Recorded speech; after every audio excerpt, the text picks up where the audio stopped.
हमारे यहाँ ननद से पैसे नहीं लिए जाते। निशा को बचपन से ही सज संवर कर रहना बहुत पसंद था।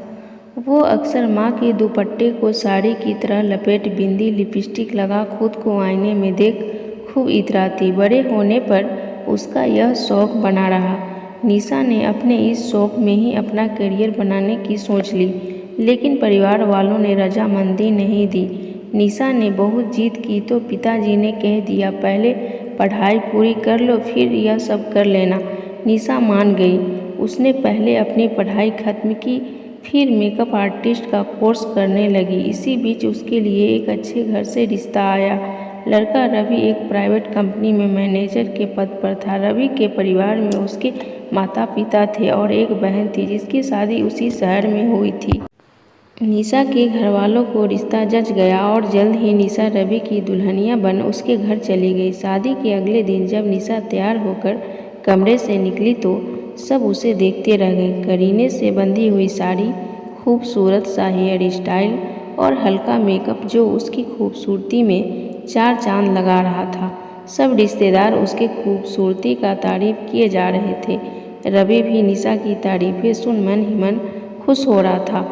उसका एक दिन निशा मेकअप कर रही थी और रवि बेड पर बैठा उसे निहार रहा था। अचानक से रवि ने बोला, निशा तुम इतना अच्छा मेकअप करती हो, तुम अपना पार्लर क्यों नहीं खोल लेती? पतिदेव, मेरा तो हमेशा से यही सपना था कि एक दिन मेरा अपना पार्लर हो। अगर आप साथ देंगे तो मेरा यह सपना सच हो सकता है। निशा, तुम्हारा यह सपना जरूर सच होगा। समझो तुम्हारा पार्लर बस खुल गया। रवि ने निशा का साथ दिया और उसे पार्लर खुलवा दिया। निशा के हुनर को मानो पंख मिल गए हों और अब वो लंबी उड़ान भरने के लिए तैयार थी। निशा ने खूब मेहनत की और उसका पार्लर भी अब अच्छा चलने लगा था। निशा की ननद रेवती को फेशियल या मेकअप कुछ भी करवाना होता तो झट से निशा के पास आ जाती। शुरुआत में तो निशा को रेवती का आना अच्छा लगा, लेकिन एक समय बाद वो अपने ननद के व्यवहार से परेशान होने लगी।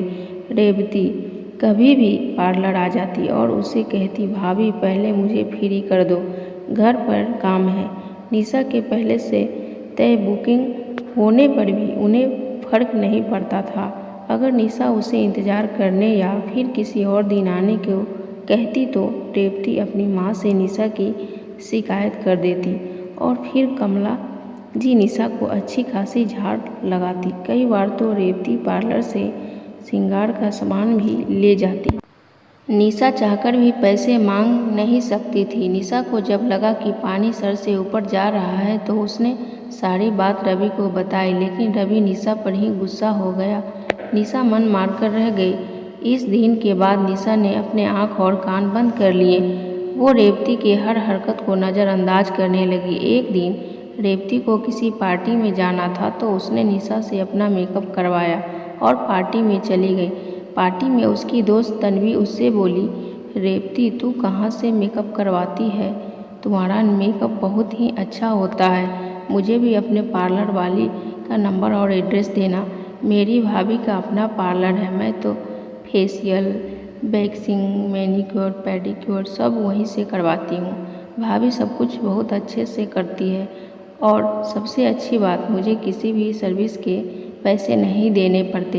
तुम्हें तो पता ही है आजकल पार्लर वाले कितना लूटते हैं, इसलिए मैं तो सब कुछ फ्री में करवा लेती हूँ। इतना बोल रेवती मुस्कुरा पड़ी। देखो रेवती, तुम्हारी भाभी मेहनत करके कमाती है, उसकी मेहनत का मेहनताना उसे मिलना ही चाहिए। तुम उसे रिश्तेदारी के नाम पर डिस्काउंट मांग लो, लेकिन उसे कुछ तो दो। तुम देखना, आज नहीं तो कल तुम्हारी भाभी खुद तुमसे पार्लर आने के लिए मना कर देगी। रिश्ते खराब होंगे सो अलग, चंद रुपयों के लिए रिश्ते क्यों खराब करने? कोई तुम्हारे साथ ही ये सब करता तो वो चार पैसे कमाने के लिए दुकान खोल कर बैठी है, लेकिन तुम्हारे तो रिश्तेदार ही उसके दुकान बंद करवाने पर तुले हुए हैं। परिवार से एक महिला आगे बढ़ने का साहस दिखाती है तो पूरे परिवार को उसे सहयोग करना चाहिए, ना कि उसकी हिम्मत तोड़नी चाहिए। याद है तुम्हारी ननद ने तुमसे तुम्हारी फेवरेट साड़ी मांग ली तो तुम्हें कितनी मिर्ची लगी थी, और तुम तो ये सब निशा के साथ बार बार किए जा रही हो। इतना सुन रेवती का मुंह उतर गया, लेकिन अभी भी उसे अपनी गलती का एहसास नहीं था। कुछ ही दूरी पर रेवती के पतिदेव महेश बाबू खड़े थे। उन्होंने भी सारी बात सुन ली। अब तक वो रेवती की हरकतों से अनजान थे। घर आते ही वो रेवती से बोले, क्या तुम निशा को पैसे नहीं देती और उससे सारे काम मुफ्त में करवाती हो? महेश, पैसे किस बात की? हमारे यहाँ ननद से पैसे नहीं लिए जाते। बहन बेटियों को हमेशा दिया जाता है, उनसे कुछ लिया नहीं जाता। लगता है रेवती, तन्वी की बातों का तुम्हारे मन पर कोई असर नहीं हुआ। एक बार खुद सोच कर देखो, क्या तुम जो कर रही हो वो सही है? तुम बाहर कहीं से अपना कोई काम करवाती हो तो पैसे देती हो ना, फिर भाभी को उसके मेहनत का पैसे देने में कैसी हिचकिचाहट? रिश्तेदारी में लिया एहसान बहुत भारी पड़ता है रेवती, मेरा बात याद रखना। एक समय के बाद रिश्ते भी गंवा बैठोगी, तब तुम्हें तुम्हारी गलती का एहसास होगा। इतना बोल महेश बाबू गुस्से में कमरे से बाहर चले गए। रेवती बैठकर सोच विचार करने लगी तो उसे अपनी गलती का एहसास हो गया। उसने खुद से वादा किया कि आज के बाद वो अपनी भाभी के पार्लर जाएगी तो फ्री में कुछ भी नहीं करवाएगी।